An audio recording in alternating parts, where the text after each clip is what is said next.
তৃণমূল প্রার্থী পার্থ ভৌমিক এবং বিজেপি প্রার্থী অর্জুন সিং অনেক আগে থেকেই ভোটের ময়দানে নেমে পড়েছেন। দুজনেই হেভি ওয়েট প্রার্থী, প্রতিপক্ষ উভয়েই পোড় খাওয়া রাজনীতিবিদ। শুক্রবার ব্যারাকপুর কেন্দ্রের সিপিআইএম প্রার্থী হিসেবে তার নাম ঘোষিত হয়েছে। শনিবার সন্ধ্যায় নৈহাটিতে দলীয় কার্যালয়ে সাংবাদিকদের মুখোমুখি হয়ে সিপিআইএম প্রার্থী তথা অভিনেতা দেবদূত ঘোষ বলেন, লড়াইটা একেবারেই কঠিন নয়, কারণ কমরেডরা সারা বছর রাস্তায় থাকেন। মানুষের প্রয়োজনে কমরেডরা ছুটে যান। করোনার সময় রেড ভলেন্টিয়াররা ঝাঁপিয়ে পড়েছিলেন মানুষের সেবায়। তবে তার দাবি, শ্রমিকদের ন্যূনতম মাসিক বেতন 25,000 টাকার দাবিতে লড়াই করছেন তারা।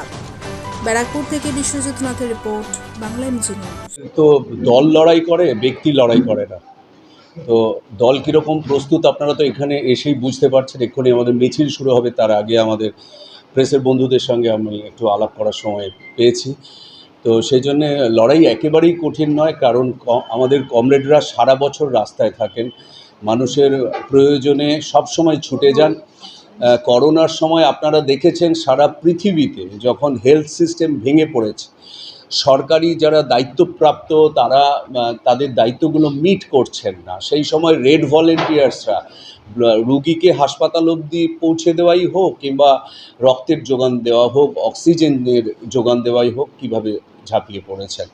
তো তবে মিলেমিশে একটা বিপদ আমরা পেরিয়ে আসতে পেরেছি। তো বলেছি যে যারা এই পরিশ্রম করেন সেই শ্রমিকদের ন্যূনতম মাসিক রোজগার যাতে 25,000 টাকা হয়, তার জন্য আমরা লড়াই করছি। 5-6 হাজার টাকায় কী হবে? কী কিনতে কী কিনবেন? চালের দাম কোথায় গিয়ে দাঁড়িয়েছে? আলুর দাম কোথায় গিয়ে দাঁড়িয়েছে? একটু সামান্য জিনিসগুলো, যেগুলো নুন, তেল, চাল, গ্যাস, এগুলো ছাড়া তো আপনি বাঁচবেন না। ওষুধ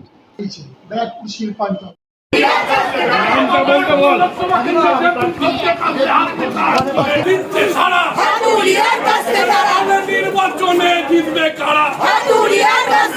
নির্বাচনে জিতছে কারা? হাতুড়ি তারা জিতবে।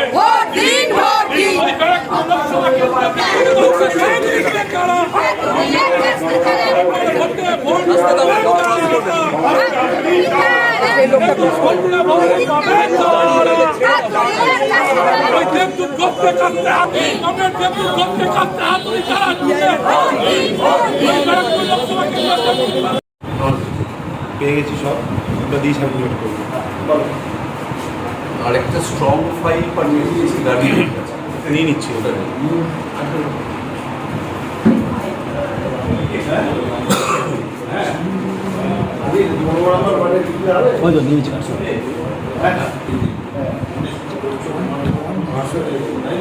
ছবির থেকে ঘুরে বেড়াচ্ছে, ওয়েব সিরিজ দেখছিলাম, সিনেমা